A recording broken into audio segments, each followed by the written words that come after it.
Assalamualaikum warahmatullahi wabarakatuh. Selamat pagi anak-anak. Bagaimana kabarnya hari ini? Semoga kalian tetap sehat, semangat, dan selalu berbahagia. Baiklah, pagi ini kita akan belajar tema 2 muatan IPS. Di tema 2 muatan IPS ini kita akan mempelajari yang pertama, makna proklamasi kemerdekaan bagi bangsa Indonesia. Yang kedua, makna proklamasi kemerdekaan Indonesia dalam kehidupan sehari-hari. Yang ketiga, upaya mempertahankan kemerdekaan Indonesia setelah merdeka. Yang keempat, manfaat kemerdekaan bagi kesejahteraan bangsa Indonesia. Yang kelima, upaya meningkatkan kesejahteraan pada masa awal kemerdekaan. Baiklah, yang pertama adalah makna proklamasi kemerdekaan bagi bangsa Indonesia. Jadi, proklamasi kemerdekaan ini memiliki makna yang begitu sangat penting bagi bangsa Indonesia. Di antaranya, yang pertama, sebagai tanda lahirnya bangsa Indonesia sebagai bangsa yang merdeka, karena sebelumnya Indonesia ini dijajah oleh beberapa negara asing. Yang kedua, sebagai puncak perjuangan bagi bangsa Indonesia dalam meraih kemerdekaan, yaitu terbebas dari bangsa asing, jadi tidak ada lagi bangsa asing yang bisa menjajah Indonesia. Yang ketiga, pengakuan dunia luar bahwa Indonesia telah merdeka. Jadi, negara-negara luar mengakui bahwa Indonesia telah merdeka. Yang keempat, sebagai bukti bahwa Indonesia merupakan bangsa yang mandiri, karena kemerdekaan Indonesia adalah hasil perjuangan bangsa Indonesia sendiri, bukan pemberian bangsa lain atau bukan hadiah dari bangsa asing. Yang kelima, landasan untuk bersikap atau menentukan sikap terhadap bangsa asing. Jadi, sebagai penentuan sikap Indonesia untuk menghadapi negara-negara asing. Anak-anak perlu diingat bahwa negara yang pertama kali mengakui kemerdekaan Indonesia adalah negara Mesir. Selanjutnya, makna proklamasi kemerdekaan Indonesia dalam penerapan kehidupan sehari-hari. Yang pertama, penerapan proklamasi kemerdekaan Indonesia di lingkungan rumah bisa diterapkan dengan rajin membantu orang tua. Yang kedua, mengembangkan hidup rukun dalam keluarga. Yang ketiga, saling menghormati antar keluarga. Selanjutnya, penerapan proklamasi kemerdekaan Indonesia di lingkungan sekolah bisa diterapkan dengan yang pertama, mengisi dengan giat belajar. Yang kedua, mengikuti upacara bendera dengan tertib.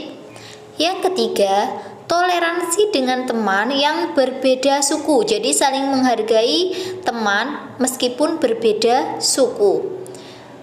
Selanjutnya, penerapan proklamasi kemerdekaan Indonesia di lingkungan masyarakat bisa diterapkan dengan bersatu menjaga kerukunan bangsa, mengutamakan kepentingan bersama daripada kepentingan pribadi, serta saling menghormati. Selanjutnya, yang ketiga adalah upaya mempertahankan kemerdekaan Indonesia setelah merdeka.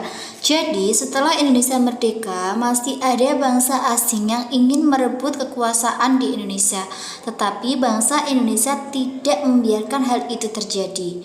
Nah, upaya mempertahankan kemerdekaan tersebut, yang pertama adalah adanya pertempuran Medan Area yang berada di Medan karena Sekutu dan Belanda ingin mengambil alih kekuasaan di kota Medan.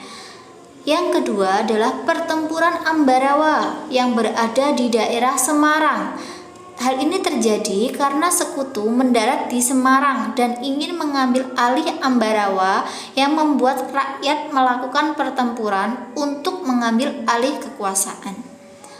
Yang ketiga adalah peristiwa Bandung Lautan Api yang terjadi di Bandung. Jadi di sini sebagian besar daerah Bandung ini mengalami kebakaran. Nah, ini disengaja karena Inggris meminta rakyat Bandung mengosongkan Bandung bagian selatan, yang kemudian membuat rakyat Bandung memiliki ide untuk membumi hanguskan atau membakar Bandung bagian selatan supaya Inggris tidak bisa merebut atau menggunakan fasilitas-fasilitas yang ada di daerah Bandung.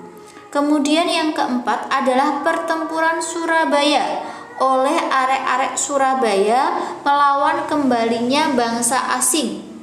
Nah, pertempuran ini dipimpin oleh Bung Tomo.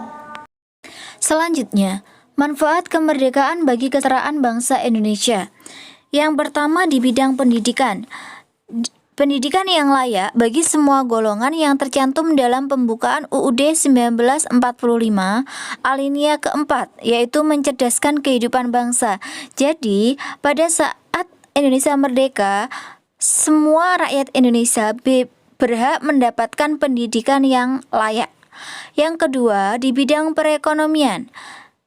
Perekonomian di Indonesia berhasil dikuasai oleh bangsa Indonesia sendiri, di mana rakyat Indonesia bebas melakukan kegiatan ekonomi untuk mencapai kesejahteraan.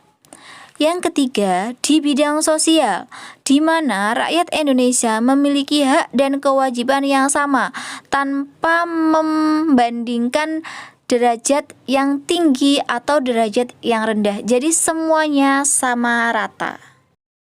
Selanjutnya, upaya meningkatkan kesejahteraan pada masa awal kemerdekaan.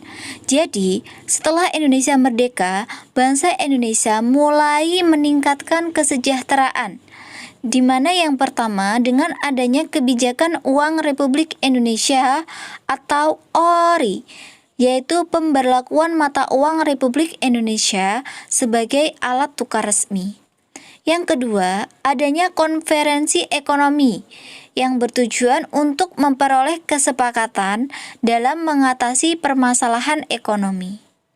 Yang ketiga, adanya pinjaman nasional, yaitu dengan mendirikan bank tabungan pos untuk menyalurkan pinjaman nasional.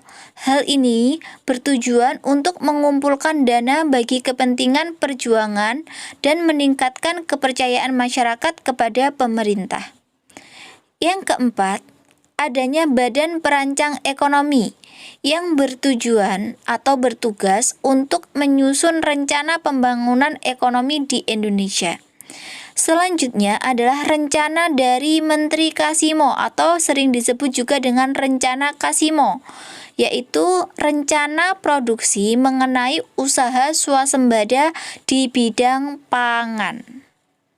Terima kasih, demikian yang bisa saya sampaikan, semoga bermanfaat. Wassalamualaikum warahmatullahi wabarakatuh.